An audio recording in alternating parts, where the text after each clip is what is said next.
Silent Hill 2 is a survival horror game developed and published by Konami for the PlayStation 2. It is the second installment in the Silent Hill series and is considered by many to be one of the best video games of all time. One of the most striking aspects of Silent Hill 2 is its eerie atmosphere. The game is set in the fictional town of Silent Hill, which is shrouded in a thick fog that makes it difficult to see more than a few feet in front of the player. This fog serves to heighten the sense of unease and disorientation, and is further reinforced by the game's use of lighting, sound, and environmental design. The game's soundtrack, composed by Akira Yamaoka, is also an integral part of the game's atmosphere, adding to the sense of dread and unease.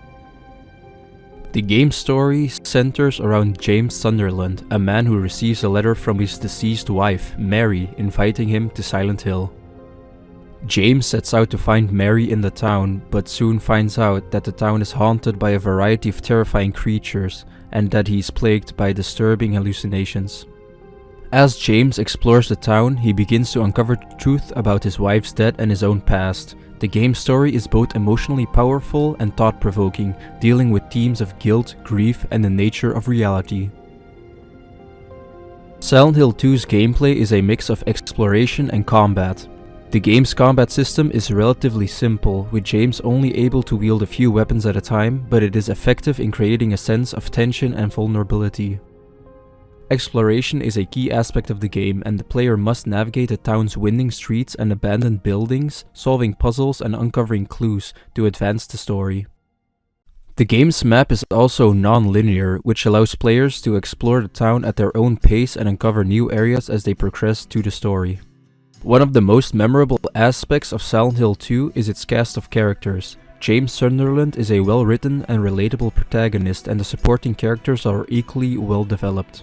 Each character has their own backstory, motivations, and secrets, adding depth and complexity to the game's story. The game's monsters are also memorable, each one designed to represent a different aspect of James' psyche. The game's boss battles are challenging and intense, requiring players to use all of the game's mechanics to defeat them. Silent Hill 2 was a huge success upon its release, and it has since become a classic of the survival horror genre. The game's atmosphere, storytelling, and characters have been a lasting impact on the industry, and it continues to be widely regarded as one of the greatest games ever made. Its success also sparked a number of sequels and spin-offs, and it remains one of the most popular and critically acclaimed franchises in the gaming industry. In conclusion, Silent Hill 2 is a masterpiece of survival horror, with an eerie atmosphere, a thought-provoking story, and a memorable cast of characters. It's an experience that stays with the player long after the game is over, with its themes of gameplay and mechanics still being relevant today. The game's lasting legacy and influence on the genre makes it a must-play for any fan of survival horror. Silent Hill 2 has been re-released several times over the years. To help you decide which version is the best, we'll be providing a comparison of each release. From the classic PlayStation 2 version to the updated Director's Cut, we'll highlight the pros and cons of each. Whether you're a longtime fan or experiencing the game for the first time, you'll get to relive the horror in a new light. Get ready to journey through the haunted town of Silent Hill.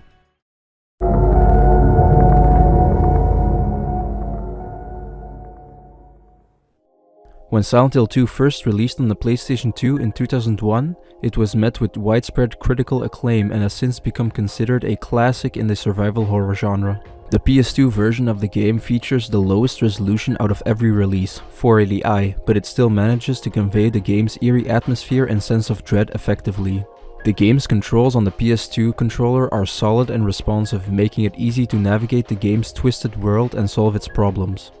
What the PS2 version of Silent Hill 2 lacks is the widescreen support, but players can use a modded PS2 with FreeMcBoot and apply a patch to enable widescreen display.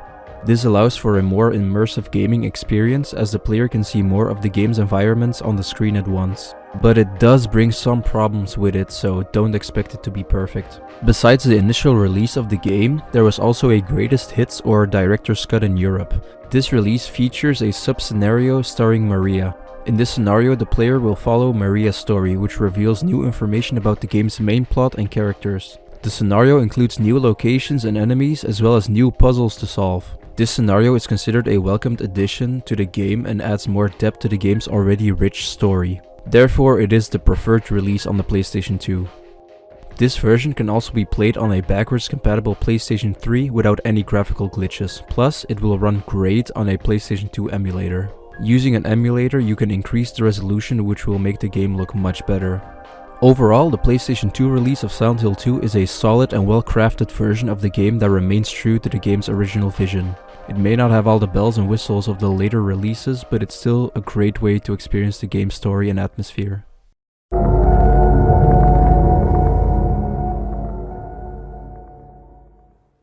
The Xbox release of Silent Hill 2 was released in late 2001, shortly after the PS2 version. There are some key differences that set it apart from the PlayStation 2 version. One of the biggest changes in the Xbox release is the improved resolution. It is bumped up to 480p. The flashlight effect is smoother and better on the Xbox version compared to the PS2, due to it using pixel per pixel lighting to get this effect.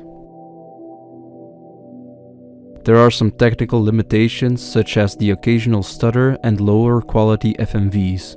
They are downgraded from being 60 FPS to only 30 FPS. I find that the controls are awkward and less fitting for the Xbox controller compared to a PS2 controller. Only having two shoulder buttons means that you will need to use the X and B buttons to sidestep, and to do a quick turn you will need to press them together. The sound effects and music are of lower quality and prone to looping errors and audio issues due to being played as pre-recorded sound samples, compared to the PS2, who used a dedicated sound chip to play its sounds and music. I should also add that there is no widescreen solution available here like there is on the PS2.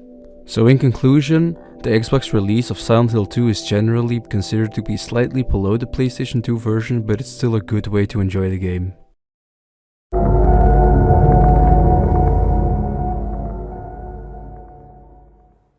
The HD collection of Silent Hill 2, released in 2012 for the PlayStation 3 and Xbox 360, was a disappointment in terms of technical aspects. The HD collection had several bugs, glitches and technical issues, which made it an unstable version of the game. It's worth noting that this version is backwards compatible with the Xbox Series X, where the frame drops and performance issues are not present. One of the biggest issues with the HD collection was its poor performance. The game suffered from frame drops and screen tearing, which made the game feel choppy, unresponsive and unpolished. They also dropped the ball with a lot of textures. Despite having a higher resolution, there are a lot of examples of poor texture choices. Just take a look at this notorious Silent Hill Ranch sign that uses Comic Sans for its font. In terms of overall presentation, the HD collection of Silent Hill 2 was considered to be a step down from the original release. The game's technical issues made it difficult to fully immerse in the game's atmosphere and story. One new feature is that you have a choice between new voice lines and the old ones. I personally find the old ones better, but having another option is never really a bad option in my opinion. Overall, the HD collection of Silent Hill 2 was a technical disaster that failed to live up to the standards of the original release. Its poor performance, bugs and glitches made it a frustrating experience for most players. Its only redeeming feature was the improved resolution and mostly better graphics, but that's far from enough. I do not recommend playing this release.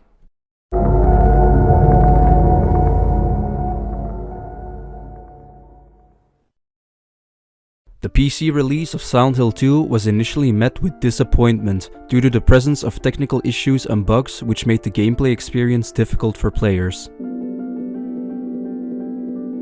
However, a group of dedicated fans stepped in to address these issues by creating an enhanced mod called Silent Hill 2 Enhanced Edition. This mod addresses many of the technical issues and improves the overall gameplay experience. Installation of the mod is easy and could be installed in a few clicks. The Enhanced Edition mod also adds compatibility with modern hardware, widescreen aspect ratio, high definition resolutions, upscaled fonts and 2D images, restored post-processing effects, better controller support and much more. It also brings back the PlayStation 2 quality of audio, fog and FMVs, which provides the player with a more immersive experience. The mod also offers more stable gameplay and fixes many of the bugs that were present in the original version. Many players consider the Enhanced Edition mod to be the best version of the game, and it's a must-have for anyone looking to experience Silent Hill 2 in its best possible form. Due to the mod's enhancements, the game looks and sounds much better and the gameplay experience is much more enjoyable. It is worth mentioning though that this mod is a fan-made project and it's not an official release from Konami. And overall, the PC version of Silent Hill 2 with the Enhanced Edition mod is a great option for players looking for a more modern and stable experience, and it's definitely worth checking out for the fans of the series. Well, in conclusion, I think it's clear that the Enhanced Edition mod for the PC is objectively the best way to play the game. The PS2 version, however, being the original release, provides the most authentic experience of how the game was intended to be played, especially if you're playing this on a CRT. The Xbox version is also a solid choice, on par with the PS2 version in terms of gameplay and overall experience. However, the HD release should be avoided, as it does not offer any improvements and even detracts from the overall experience. And thank you for watching my video, I hope you enjoyed it. If you have any other game that you want me to compare its releases, please do let me know in the comments, I read them all.